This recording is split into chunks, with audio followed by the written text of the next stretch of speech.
Hi, everyone, and welcome back to the #C Arthritis event being held at this year's Canadian Rheumatology Association and Arthritis Health Professions Association annual scientific meeting. This is our 10th year in action with arthritis health professions from all walks of life and disciplines. We're so excited to be back this year. I'm Cheryl Cohen. I'm with Arthritis Consumer Experts and the host of this event. I am so excited. What happens when you get three powerful women on a screen? All heck breaks loose. So I'm super excited for this conversation. I'm joined today in this interview booth by Dr. Michelle Batthish, Dr. Karen Beattie, and Ms. Meghan Pancucci.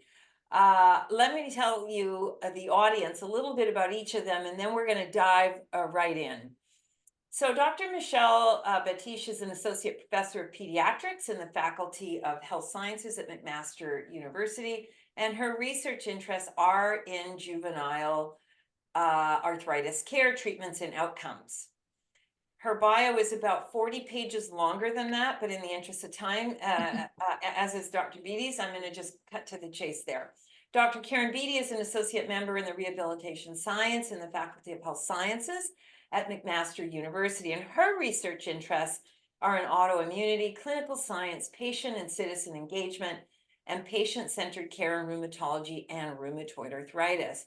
And Ms. Pancucci is a student at McMaster University and plays for the university's water polo team, a fellow athlete. Woo! I hope the season's going well if it's started already. I'm not so sure what the schedule is, but we'll get back to that. So so welcome, powerful women. We're so happy to have you in the studio. Thank you for having us. Thank you. It's nice to be here. Yay. So you know the reason we roped you three into the studio is to talk specifically about the workshop that you're going to be conducting at this year's meeting on patient and family engagement in rheumatology research. So lay terms, how do you get families involved in the research that you're doing? Super important topic. But first, before we dive into that, and you tell us a bit about what you're going to be covering in the workshop, I'd like to start with you, Dr. Batthish. Why don't you just tell the audience a little bit about yourself and situate yourself in your clinical research and your clinical practice?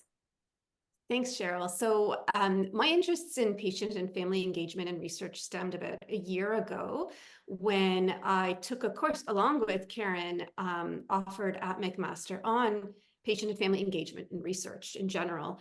And it was a wonderful course where both researchers and patients worked together to learn more about what is patient engagement and how are patient partners different from participants in research, because it's clearly a very different role that they engage in. Historically, we think of patient participants as, we recruit patients into research, they complete surveys, they answer questions, they're maybe in an intervention, and we study and their results and outcomes. Patient partners play a very different role when it comes to engaging with researchers. And they can participate throughout the entire research life cycle, from the very beginning, where we are thinking of a research question and want to design a study. We may seek out patient input and feedback on that. Throughout the study, where we may be designing an intervention or a survey and seeking out their feedback about how to best do that, all the way to the end, where we are ready now to share our results with our stakeholders and how do we best do that. So we could definitely engage at multiple levels throughout the research life cycle. Yeah, it's really cool. You're absolutely right. Like myself as a person in a study versus Cheryl Cohen, who's sitting with you at a table saying, what is the right question to be asking right now in this time, in this area of research? From my perspective, as the person living with the disease. So we call that lived experience or lived expertise. Amazing. I'm so glad that the both of you, Dr. Batthish and Dr. Beattie, have gone all in. It's like, when you're playing poker, you've pushed all your chips in the middle of the table.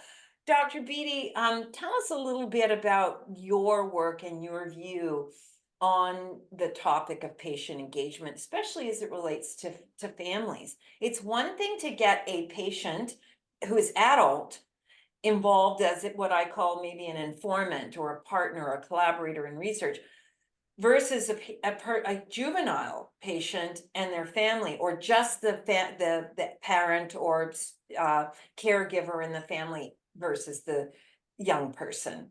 What is that dynamic? It's a really powerful dynamic, to be completely honest. And I think it's very empowering for patients and families. So my role in the Department of Pediatrics at McMaster, professionally speaking, is that I lead patient and family engagement in research. So it is my job and my responsibility to partner people with lived experience with researchers while a research project is being developed, while ideas are being generated, while protocols are being developed. Like Michelle said, at different stages of research, there's different ways that patients and families can partner. And I think it's really important to recognize the value that patients and their families bring to every single stage of the research process. And I think it's really our responsibility as researchers and clinicians to be able to share with patients and families how needed and how valued they are. You know, there's that saying, nothing about us without us. And I think there's recognition of the value that patients and families bring from granting agencies, from journals, where patients and families, it's no longer just a nice thing to have a patient partner on your grant or maybe on a paper that you write. It's absolutely necessary. We cannot do this. We cannot have impactful research without partnering with patients and families. Yeah. When it comes to youth, they play a vital role. I can't tell you how many conversations I've had with researchers about research projects that get, you know, that swing 180 degrees after they've talked to a patient or a young adult who has been there, done that in their journey with a condition. And all of a sudden they're thinking about things in a completely different way, or they're reprioritizing what they initially thought was of value or was important, because all of a sudden they've talked to a teenager who tells them something different that they didn't know. Without partnering with patients and families, you just don't know what you don't know. Right. And that's what they bring to the table. So right. I think it's, you know, there's certainly probably an age where we know that that youth and young adults would feel more comfortable speaking without a parent, but that's also really necessary. Until they get to that stage, partnering with parents is really what we focus on. Yeah. And, you know, I mean, parents bear a huge responsibility, don't they? In terms of their own advocacy, in terms of expressing or trying to express best they can thoughts and feelings and experiences of their child, because even in that process there's it's a translational exercise, and I would suspect nearly all of the time they get it right because of that tight bond, that beautiful bond of parent and child. But until that child gets to a certain age, you never really know, right? You never really know if that's their lived experience. And then as they get older, you know, you start to see sort of the full flowering of that experience. Meghan, okay, I don't mean this as an insult to the others of us on the screen, but Meghan, you're the closest end to the youth spectrum here. And so I'm curious to know, when you think of this engagement in juvenile arthritis and parent, how do you view it? How is it maybe different? You're not far out from being someone who might have transitioned from adult care to you know, or from juvenile care to adult care. What do you see from your perspective as a young person in research? For sure. So I actually was a patient in Dr. Battish's clinic. I was diagnosed with JIA when I was 11. So I was a patient and a participant without really understanding at that age what that meant.